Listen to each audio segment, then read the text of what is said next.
Brian Baldinger joins us, our Odyssey NFL Insider. Insider Call is brought to you by Hellman's Real Mayonnaise.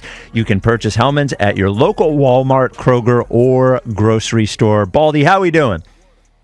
I'm doing great. It's good to be with you guys, man. Life is good. Life is good. So life is good. So that Eagles defensive performance, I think, not only outstanding, just a complete curveball. I don't think any of us were expecting it. What did you see scheme-wise, if anything, that they did differently on Sunday than they've done previously this year? Well, I mean, they wanted to stop Clint Kubiak and Alvin Kamara's outside zone, so they stemmed from their base 3-4 defense to taking Zach Bond and putting him up at the line of scrimmage and basically playing a 6-1 diamond with Jacoby at middle linebacker. And they said to the defensive line, they said, stop catching blocks and go attack the line of scrimmage.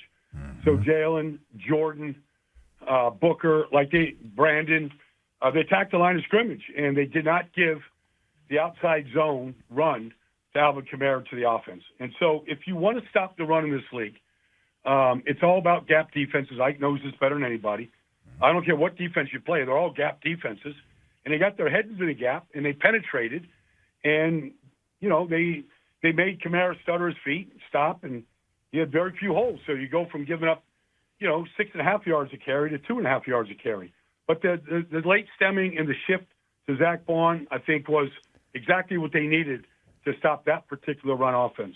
So the Saints aren't running offense with three wide receivers a lot. So is that something that the Eagles can replicate moving forward doing that, or does that get them into more trouble putting that extra?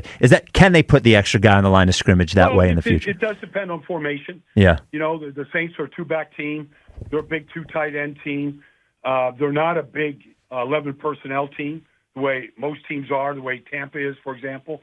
But against that look, it was the right move, and they did it like they had 13 first down runs, and New Orleans ran for 24 yards on those 13 runs. Mm.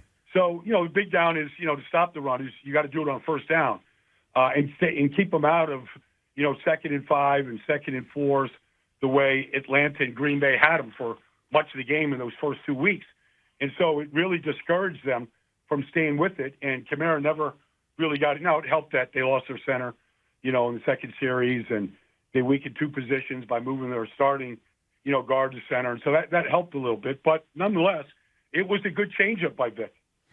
Yeah, I thought Jaylen Carter set the tone for this entire game when you talk about going on the road, hostile environment, and you're the first one throwing the punch. And I thought he was the first one throwing the punch, not literally, but figuratively, and maybe some literally out there Sunday. Talk a little bit about his play and how important that is going forward for this defense. Honestly, he's got great potential. He could be as good as any defensive tackle in this league. Mm-hmm. And I saw him before the game. He was with his agent, Drew Rosenhaus. I just felt like he was ready to pop. He was suspended for 5 plays the week before. I'm sure he wasn't happy about any of that. But he showed up. He destroyed Trevor Penning. He destroyed Cesar Ruiz in every phase, whether it was pass rush, Ike, whether it was, penetrating on the run, mm-hmm. getting off blocks.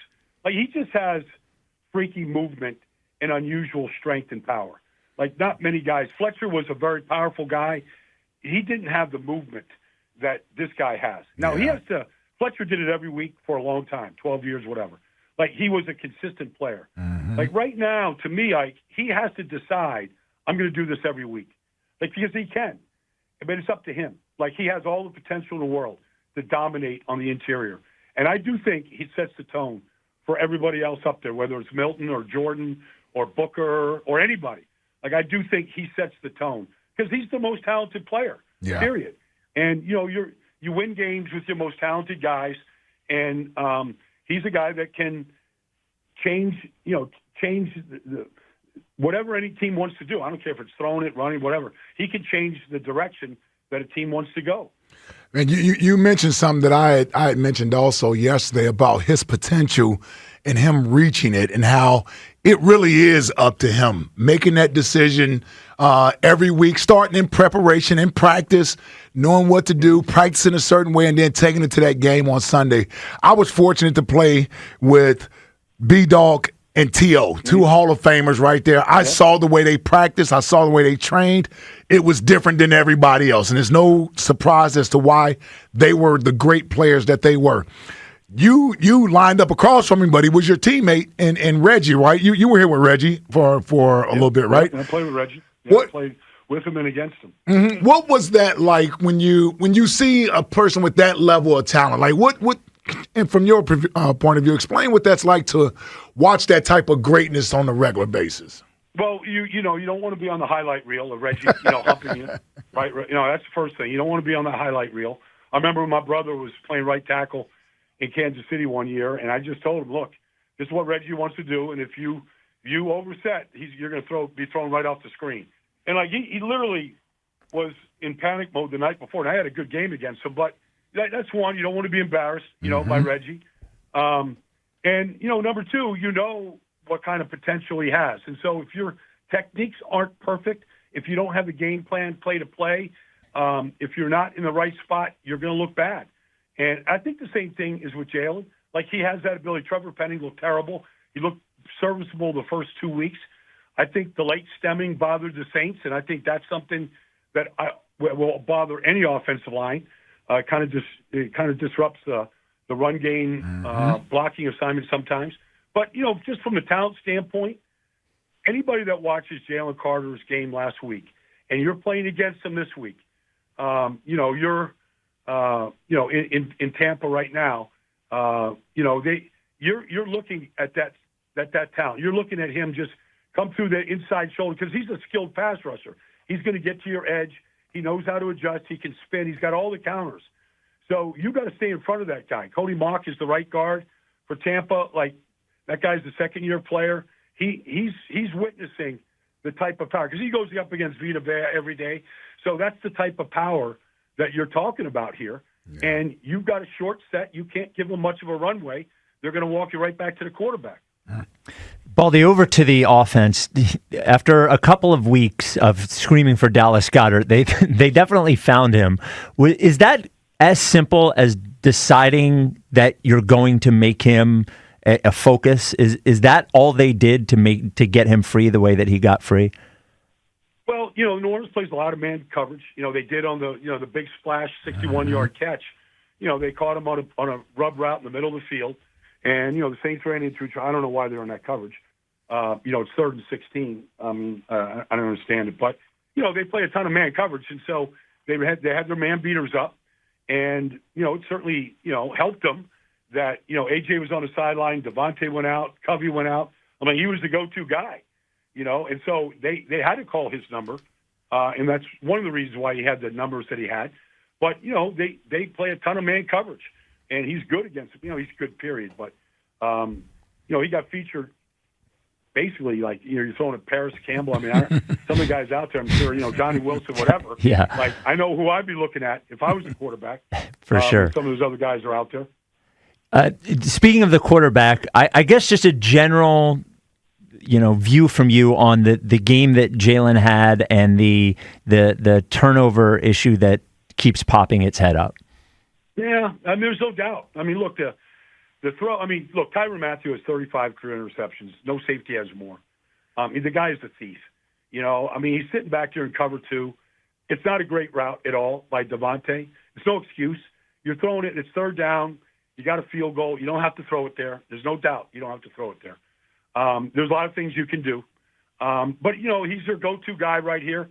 Tyrann wanted the ball more than he did. He beat him to the spot. I didn't think he should have thrown it there. The fumble, look, the offensive line is playing great. At some point, you're just holding it too long, and you can't carry it like that. They've got one legit pass rusher, and he knocked the ball out of his hands in New Orleans right now. Yeah. And, that's you just can't be careless like that. There's times when you're going to lose a fumble. You're going to be in the pocket. You're going to be throwing it. Some elite rusher, T.J. Watt, whatever, is going to get it's going to happen. But I thought that was very careless. And, he's got and it's on him, and he knows that. And you have to, you got to get in his face and, like, you got to have two hands on that ball when you're breaking a pocket like that. Plus, he was already at the 5-second count of holding the ball. So, you got to know that clock in your head, somebody's going to get to you pretty soon. This game in Tampa winnable? Absolutely, but I think, they've lost a lot of games down there. I know Lane Johnson, hadn't won a game there in a while. Yeah. So, you go in there thinking it's about time to win one. Now, Denver went back there, went down there and beat them last week, and they beat them, in every which way. They got the ball to the wide receivers. They played great defense, and they shut Baker down. You just watch last week's game, and you're like, yeah, it's beatable. But you watch Tampa the week before in Detroit, and you're like, that's a really good football team. So they've got two elite receivers, in Mike Evans and Chris Godwin. Baker loves to feed them. And this rookie, Jalen McMillan, is a really good player. So, and the offense line had played better until last week. So it's improved. They got a good center in there now, first-round pick. They've got good personnel. They play pass defense about as well as you could play pass defense. And they've been playing without some starters, but their corners, they challenge you now. They challenged Jared Goff. They challenged Bo Nix last week. Like, they're sticky in coverage. So if you're going to win, you're going to have to beat good, tight coverage. I know that. All right, Baldy, appreciate you. Baldy joins us every Wednesday at 4 o'clock. Thank you, man. Appreciate it, brother. Yep, you got it, guys. Take care, man. There he is, Odyssey NFL insider Brian Baldinger, host of the Best Football Show podcast. Insider Call is brought to you by Hellman's Real Mayonnaise. Mayo game day. Be delicious. Coming up next, Jalen Hurts speaks. This is the WIP Afternoon Show with Ike, Spike, and Fritz.